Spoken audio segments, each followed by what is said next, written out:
like the first thing we thought was like, what are we gonna do with it?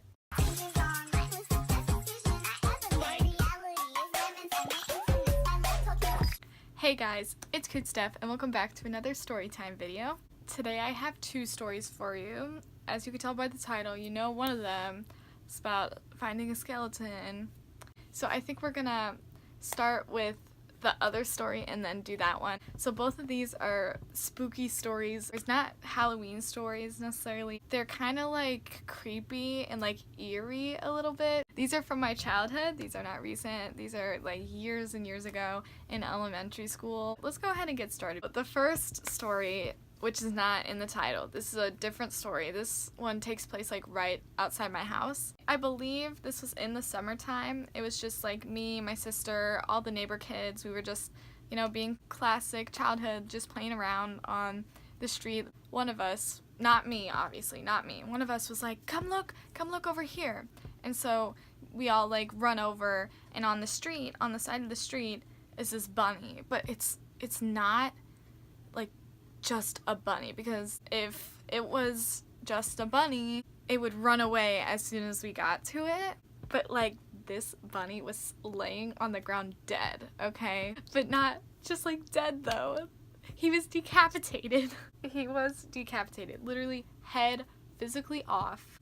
Blood all there. I remember seeing a little a little bit of insides. I remember that. Oh, it was the most traumatizing thing, and we all just were sitting there staring at it. There used to be this fox that roamed around our neighborhood, just like a fox, and it had like rabies, and when we would see it, it would be like really skinny. His fur wasn't very bold. It was kind of like light. Like, I don't know, he looked like he was dying. But everybody thought that that's what killed this bunny. So after a while, you know, we stopped staring at it. We were like, okay, that's gross.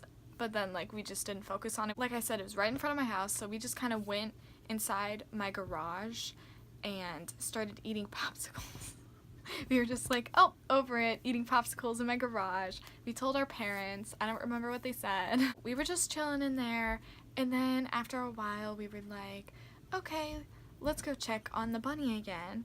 And we go out to the spot. It's like right over here outside my room, so I'm like, oh, I remember that. But like we went over there and the bunny was gone. Like we were probably in the garage for like a good hour. Like we were not in there for like an aggressive amount of time. And then we go out and the bunny's gone. And to this day, none of us know what happened to that bunny. I remember the kids saying that the fox finally took the body to eat it, but like when we happened to not be there, like it's just, it's so weird. It just like disappeared. But I remember the blood stain still being there, so it's not like it was a hallucination. I remember walking back over there and there was blood, and we were like, there's not a body with the blood anymore, like, what's going on? Yeah, that happened. Okay, there's not really much else to that story because we don't know what happened. Conspiracy? So this second story happened later on.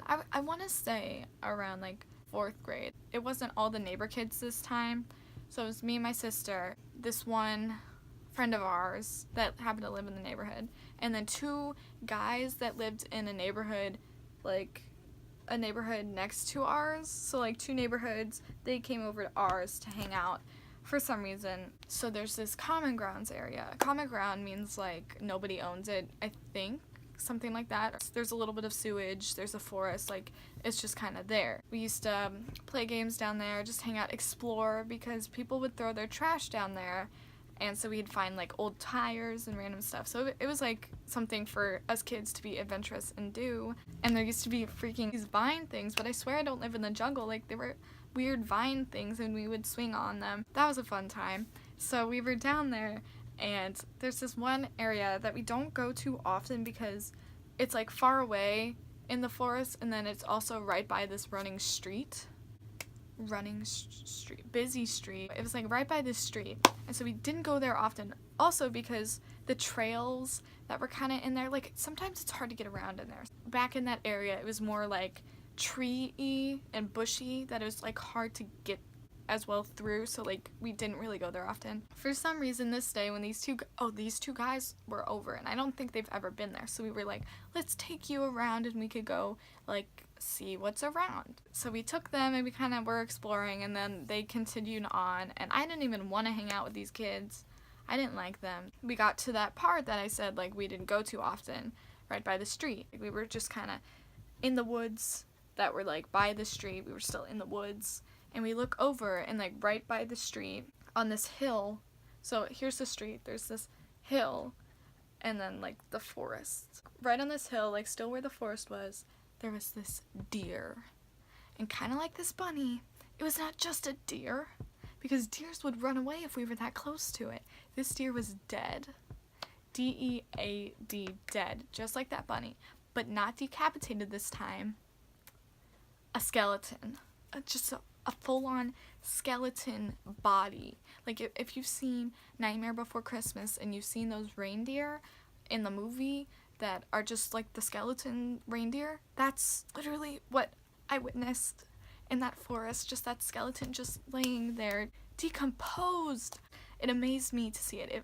Honestly, in my entire life, that's probably one of the most craziest things I've ever seen, other than that decapitated bunny. But like, seeing a whole skeleton, in its like natural place, like in real life, not just like at a museum or a fake one in the classroom. Human skeletons, that's what I'm talking about. But like also the fact that it was a deer skeleton too, like it was just crazy to me. So my camera ran out of storage, so I don't exactly know where I left off, but I believe I was just talking about how we just found it. So we'll just start it from there and hope that's where we were. Like I said, like it was crazy to see, literally a once-in-a-lifetime experience, probably. Like the first thing we thought was like, what are we gonna do with it? It wasn't this exact day. I remember specifically it was a different day.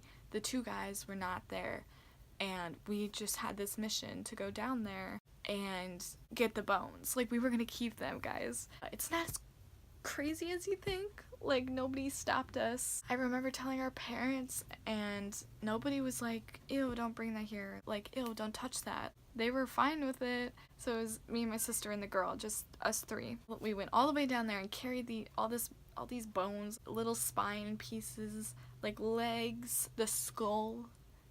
We got that skull. Ooh. We took those and we took them all the way out of the woods. We went all the way to her house that was up the street from mine, and I remember spending hours, I'm telling you, actual hours we spent with toothbrushes just cleaning the heck out of these bones. They were gross because they were decomposed, they were outside. Like, I'm surprised I wasn't scared of a disease. Like, but we were scrubbing them and cleaning them for hours.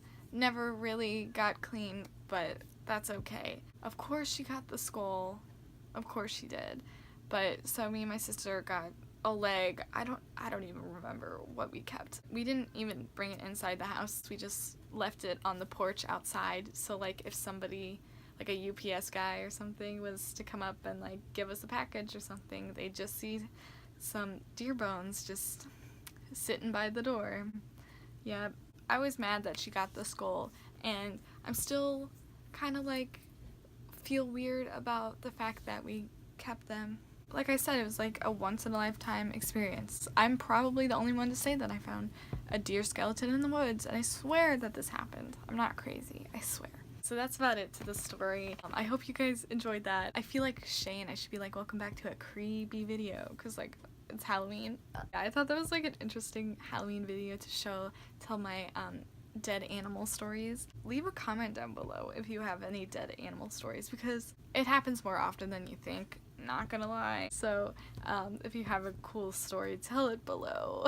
And also like this video. Follow all of my social medias down in the description below, and if you're too lazy to go do that, just add me at Cootstep, the same way it's spelled here. Oh, of course, my first link in the description is my merch store. Go buy something. It's redbubble.com.